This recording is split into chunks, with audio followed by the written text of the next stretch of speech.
Apple has now implemented a new policy to treat cash tips sent to content providers through social media apps in China as in-app purchases, with the company taking a 30% cut. The new policy has irked many users and content providers who are calling this commission an Apple tax. In April, WeChat, China's top messaging app, closed the tipping function on its iOS version rather than submit to Apple's new rule. But Apple threatens that updates to apps not conforming to their rules may not make it to the App Store. To discuss Apple's policy decisions and the ongoing difficulties in China, I'm pleased to be joined in the studio by Professor Kan Kai Li from Beijing University of Post and Telecommunication, and Mr. Ryan Tangen, author and columnist. And later, CEO of Ping West, Thomas Luo, will join our discussion as well. That is our topic. This is Dialogue. I'm Natalie Wong. Before we get started, let's take a look at this. A clause in the terms of the Apple App Store recently changed the definition of tips, or money that changes hands, to make them equivalent to in-app purchases and thus be subjected to Apple's 30% fee per transaction. In response, some Chinese companies have taken a stand against the policy. Tencent's WeChat, which can be used to order food, transfer money, play games and more, disabled the tipping feature on its iPhone app in April. But Apple is threatening to withhold upgrades from the apps that don't comply, or even remove apps altogether from its store, so most are forced to go along with their policy. For example, Zhihu, a Chinese app in which questions are created, answered, edited and organized by the community of its users, will incorporate the policy and accordingly hand in a 30% transaction fee. Additionally, live streaming platforms such as Ink and YY have also complied. It is said that Apple's policy is a countermeasure to cover its shortfalls for Apple Pay in China, which has failed to outperform WeChat Pay and Alipay. According to China News, the majority of content-based platforms such as Weibo concede that playing by Apple's rules is the only way to retain users of the iPhone iOS. Now let's start our discussion here with Mr. Ryan Tangen and Professor Kan. Let me start with you, Professor Kan. Many users here in China consider this 30% cut Apple tax, and they say this even subject to anti-monopoly investigation. Is that this serious? Well, first of all, I was be reluctant to encourage the government agencies to start an antitrust campaign or procedures for this issue. I would more like to see this as a competition or even a heated competition between two commercial entities, that is Tencent versus Apple. Having said that, I would also disagree the Apple's policy about the Apple tax, because I would say, especially in China, that is not a wise move, commercially speaking.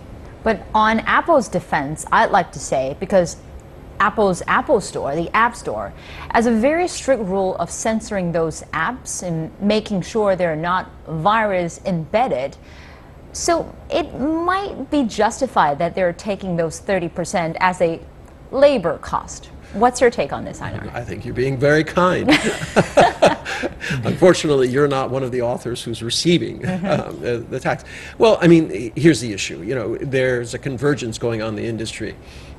It's not WeChat is really taking on almost everybody. They have the new search engine, which is going up against Baidu. They have their new micro apps, which is also kind of teetering into the domain of Apple and Google and things like this. So you see this kind of convergence of all these big guys trying to stake out more territory as they seek to grow. Now, obviously, Tencent, with over 930 million users, is in the driver's seat at this point. The problem with Apple is that one has this feeling they have a $14 billion unpaid debt in Ireland. They're facing a lot of scrutiny in almost every single country that they're in because of this tax issue. They're looking for more revenues. Is this really the way that they want to go about it? Yes, maybe it does circumvent a little bit, but they could have done it with a lot more finesse. If it was small amounts under, a couple of dollars, why do they need to take 30%? If this is not a true workaround where their people are just saying, donate to me, and that way I don't have to pay Apple, fine. But they are vetting all of these different entities anyways. So the question is, do you want to be big or you just want to kind of eke things out? So this is just an ugly competition between two leading competitors. No, it's a PR disaster for Apple. Once again, this is not the way you want to see it. They used to be a quite different company that led by their technological and aesthetics. Now they seem to be grubbing around for money. This does not bode well. If you've been always following Apple because they were at the forefront, how much of the market do they have in terms of cellular phone profits? It's 87% of the market. I mean, they're not hurting. They have billions and hundreds of billions in cash, some of it sitting around the world, not paying taxes, of course, but going. So I don't think this was the way to put your best foot forward. You're talking about small, independent people who are providing services and things like this, and they're getting a small tip. So when you start having this David and Goliath type of thing, I think it equals PR nightmare. Let's just be a little bit technical here. In-app purchase versus the tipping for content providers, are these two the same things? I wouldn't say so. Okay, the advertisement, okay, that is the norm for probably all the internet industry as well as broadcasting, TV broadcasting, okay? That is well accepted throughout the world and has been going on. Everybody used to it. However, for Apple, fundamentally speaking, it is a piece of hardware. Of course, it's full of software. And also, as you just mentioned, they do detection on viruses and so whatever the apps for their Apple Store. However, that could not be used as an excuse for that Apple tax, because, well, when they charge that kind of Apple tax, they are for their own interest, not for the end users, not for consumers, and especially not for the content providers. Okay, so for the virus detection, okay, everybody appreciates that, and I'm sure that all that cost has been included in the sales of their iPhones, okay, already calculated. However, this Apple tax is not justified and definitely not for the end users, not for the consumers, and especially is against any interest of any content providers. And also, that relates to Apple's own philosophy versus Android and versus before that was a PC era, the open architecture. Apple sticks to the closed architecture. Yes, since both of you are strong Apple critics now, and you mentioned the open platform thing, I'd like to challenge you guys. Again, in Apple's defense, since you're building this closed circuit, this closed platform, all content providers, whatever you're app developers or whatever you're writers, you follow the rules. You play inside this ecosystem, you have to follow the rules. Absolutely. And you know what? If you want to follow those rules, you'll remain with Apple. And if you don't, you'll leave. This is the point. I'm not, this is the open market. They're free to do what they want. But they were the one who created the closed system. They're the ones who are saying, okay, we guarantee things that are on there. Now they're going after the tips, and these are relatively small numbers. We're not talking about $1,000 tips or something like that. We're talking about 10 kwai or something like this. It can't be $1,000. Well, but my point is, people are going to vote with their feet, and obviously, the netizens of China are not very happy. Now, this is a market where Apple has been struggling to kind of gain the same kind of traction they have in other areas, and I just don't see this as being productive. Are they free to do it? Yes. I don't agree that they should be invested for antitrust. I think the people will make the decision in the end, and they'll say, look, this is a greedy company. It's making a lot of money on things. They make a lot of money from the App Store, too. This is not a company that is very poor. So when you put them up against independent developers and writers who are simply out there and their people are voluntarily, the difference between a paid app, and voluntarily throwing something their way, gee whiz, is this really where Apple needs to be? Is this part of their philosophy? Is this how you pay for the big new headquarters? One wonders. All right, let's take a short break here, and after this we'll bring in our third guest here, Thomas Law, the CEO of Ping West, to this discussion. Stay with us. Welcome back to our discussion here. Here in the studio, we have three guests now. Professor Kan Kai-li, professor of the Beijing University of Post and Telecommunication, Mr. Ainan Tengen, author and columnist, and Thomas Law, the founder and CEO of Ping West, a tech media. Thanks for joining us. So you're a newcomer. Let me ask you this. You have both offices in San Francisco, the Silicon Valley, and in Beijing. What is the response of this move, Apple's move, to take 30% off the WeChat in-app tipping instead of in-app purchasing in the Silicon Valley? What's your response? In Silicon Valley so far, I don't think people really pay more attention on this specific issue because it's really far from their understanding or this kind of things. In Silicon Valley, I truly believe people think it's quite common because you don't see such a sort of the monopoly app, a huge app, a super app in Silicon Valley, and who offer their own tipping or the online burners or the virtual currency applications inside their app. And if we see Facebook, we see Google, or we see other platforms like LinkedIn or Twitter, none of them are doing this sort of thing. So I don't think Silicon Valley will share the very common empathy with us in this specific issue. And I even don't think they will treat this as a very important thing or a very big thing, but at least we know in China, at least in the tech industry, in the internet industry, everybody's talking about that. Everybody is worrying about, or everybody is thinking it's a very important thing. Here in China, of course, we're thinking this as two big rivals competing for a very hotted market here in China.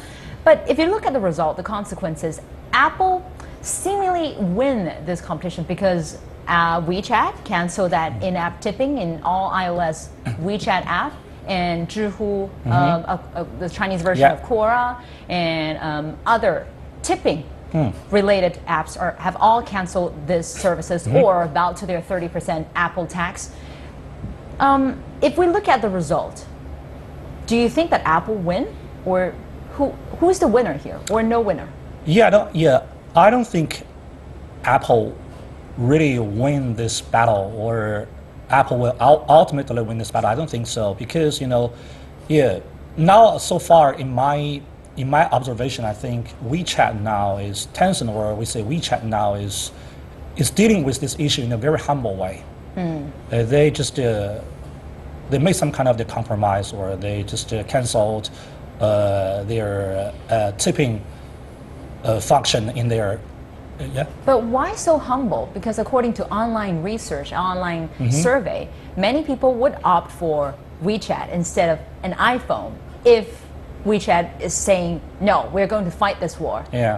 I think would opt for WeChat instead of iPhone. I think WeChat is trying to do something, try to cope with that.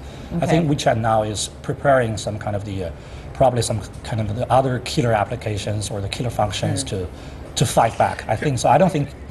I think you're missing one important factor, and that is all the people who are receiving the tips. You're looking at this as WeChat versus Apple things, but we're talking about content. Okay. Look, obviously you had a large number of people who were giving tips for content. Yeah. Where are these content providers going to go? Okay. They can walk with their feet. Yes, Exactly. but for the big content providers, those really hot internet celebrities, they are receiving their income mostly depending on advertisement instead of in-app tipping. Yeah. The average in-app tipping is 500 kwai, which is less than $100. So they'll survive. 80%, according to a survey, 80% of content providers say they won't be affected. But you're playing with the market here, and my point is, if you don't like it, you'll move, and that is not only customers but the content providers. How much money is being poured in the industry right now into content? Everybody, Baidu, Alibaba, everyone is pouring into content. Now you have suddenly a huge group of people who've been disaffected. They're saying, look, why am I having to suffer these kind of indignities? I can move my platform. And especially, I would say, to say the most, Apple has won the battle, but it is definitely losing the war. Because just like you said, well, all the content providers, okay, for the Apple to develop the apps for Apple, I get nothing. But for Android phones, I get everything, 100%. So therefore, the content providers are going to move to Android phones to develop Android applications, You know, and Mr. Ken, also the consumers and users, they're going to like, well, see, I have Android phones, so I have more apps. Yeah, but you know what? Yes, I'm a content provider. We provide content every day, Yes. and we have our own WeChat accounts with hundreds of thousands of followers, yes. Followers. So we had our WeChat account, but so far, in my understanding, is that we don't live on the WeChat bonus. We don't live on the tips. We live on the advertisements and the marketing things, but we feel really uncomfortable for that. It won't make myself or my company just to shift my my iPhone to the Android phone. It won't make this kind of effect. But I truly believe for those kind of the larger content providers, or even those kind of the the influencers who are doing the live streams on some kind of live stream platforms, or some really big content provider on the WeChat platform who has probably tens of millions of users, they have the power to say something, to ask, to let their users, their followers, to make a choice. Or if you want to donate more, And probably can change. Are they voicing this demand? Some of them, the tech influencers are doing that, so far I see. Look, Yeah. this could have been handled so much nicer if Apple had said, look, first 50,000 is free, and then we have a graduated tax going up to 30%. Not just throwing, one rule for everybody. We're going to take, I got 10 kwai, so what? I'm going to take 3 kwai from you. You're a And better what do you PR do? And specialist. here I am writing my heart out, and I have 50 people who gave me money, and Google is. The follower and the Apple's customer won't taking it. see this kind of the differences, because we just put 10 kwai out. But if you know you're feeding Apple, do you feel good about that when you're trying to give it to some author? I don't feel comfortable, but I believe in for the mass, and they don't think it's a big issue. I just put 10 kwai. I would say, well, of course, there are the big content providers, but just like, because I teach economics at school, so therefore, especially in the internet content providing industry, there's a so-called long tail effect. Yeah, long tail That effect. is that the hundreds, the thousands, or the millions of smaller content providers, especially every content provider starts small. And where will they go? They will naturally go convert to Android applications. And then that is why, in long run, Apple, by this kind of policy, is definitely going to lose the war. Since you brought up this issue of war versus battle, I'd like to ask you a follow-on question. What exactly is the war? Because we're seeing WeChat, Tencent, is a software provider more equivalent to Microsoft rather than Apple. Apple is a hardware provider and a software provider. If you look at the financial report of last year, you'll see iPhones still dominate their main profit, where their iPads and other devices are losing market share. So is WeChat in this way showing its vulnerability of not providing its hardware in this battle? I'd like to ask you, Thomas. Yeah, so far, so I just get your questions about WeChat's attitudes or WeChat's positions on hardware or this sort of things, right? No, it's actually Tencent. Tencent versus yeah. Apple. Should Tencent develop its own hardware system? Yeah, so far, there was some kind of rumors since almost 7 to 8 years ago. Even 8 years ago, and we heard the rumor that Tencent would develop its own phones, Android phones. But so far, I don't think is in Tencent's gene. I don't think so. So There was that rumor that they were developing their own OS that would run on Android. I believe that probably Tencent will do something like to make the WeChat where Tencent will develop their own OS, but I don't think they will make the hardware. But it's not a competition between a hardware company and a software company. It's a battle between a software company and another software company, two very powerful smartphone software companies.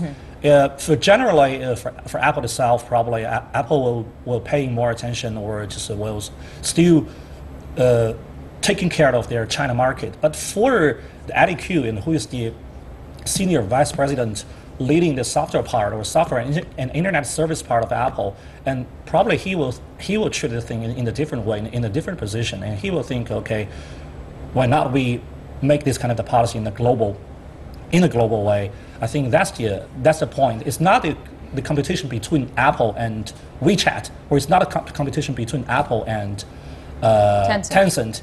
It's the battle between the Apple's software part and iOS. WeChat, iOS and WeChat. business unit and WeChat. It's not Apple versus Tencent. I wouldn't suggest Tencent to develop their own cell phone, handset, smartphone, or not even operating system. Because for the internet, including the software industry, nobody will be able to play God. That kind of vertical integration from hardware into the hard circuitry, VLSI, all the way to the applications, no way. And as I see, the value chain is moving downstream. It starts from the silicon chips, and then to the hardware and the software, and now the internet, and now is the time for the internet applications. So that the winner gets closer and closer to the end users. Yes, the that profit is margin, why market decides. The profit margin for hardware, for smartphones, for instance. Shrinking, yeah. Yes, it is shrinking. That's why Xiaomi, in the very first place, they developed this super cheap smartphone in order to acquire more market share of its software platform. That's its strategy.